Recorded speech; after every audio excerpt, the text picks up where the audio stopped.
Chers sœurs, chers frères, bonsoir. Aujourd'hui, nous avons la joie de célébrer le samedi saint.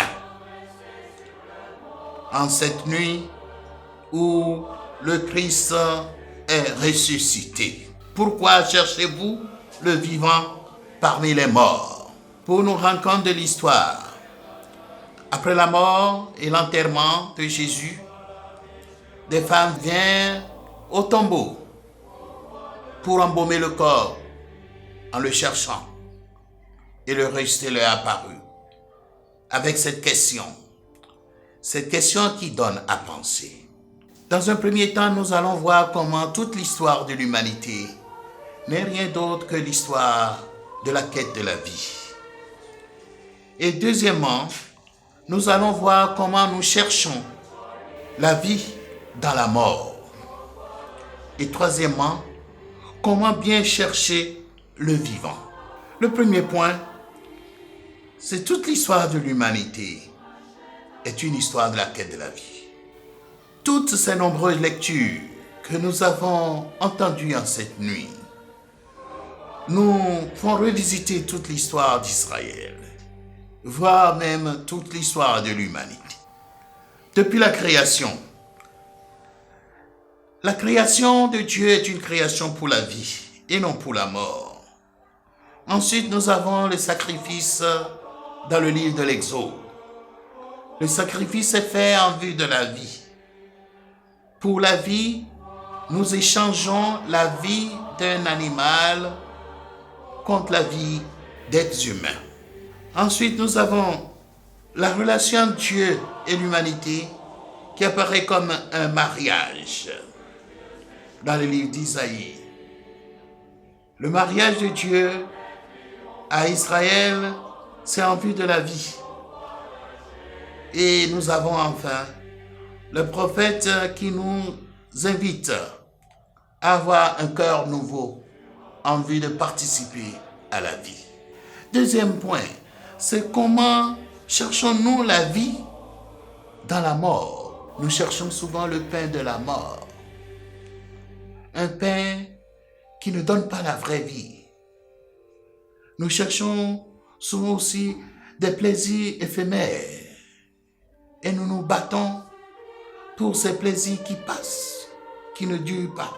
Nous nous accrochons souvent à l'argent de la mort, au mariage de la mort, voire même au culte de la mort.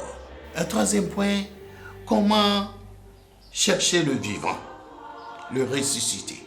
C'est dans nos vies qu'il faut chercher le vivant. À Galilée, dans le quotidien, pas nécessairement dans les choses extraordinaires, mais dans les événements de chaque jour, dans nos maisons, dans nos familles, dans nos lieux de travail. C'est là, à travers ces petits événements de chaque jour, dans le quotidien, apparemment insignifiant, qu'il nous faut chercher à rencontrer le ressuscité. Et le ressuscité se présente surtout à nous, surtout parmi ceux qui souffrent, à travers ceux qui sont pauvres, à travers les lieux où la vie semble être absente, ou semble s'enfuir.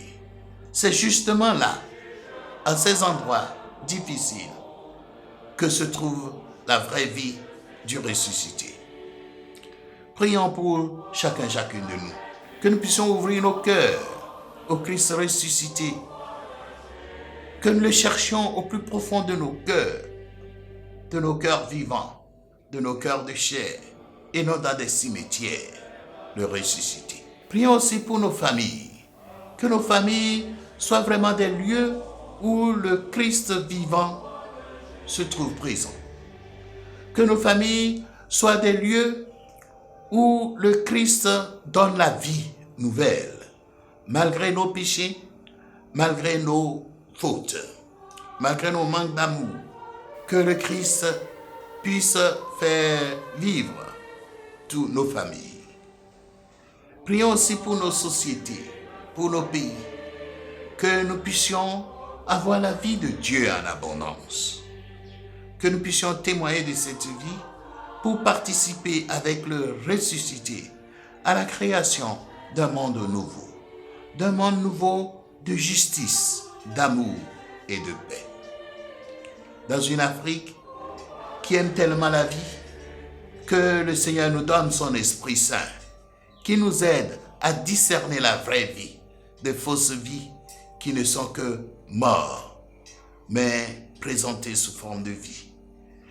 Que nous puissions nous ouvrir à la force de l'Esprit du ressuscité pour travailler au renouvellement de notre environnement, au renouvellement de notre monde, au renouveau de l'humanité tout entière, car la résurrection est une nouvelle création.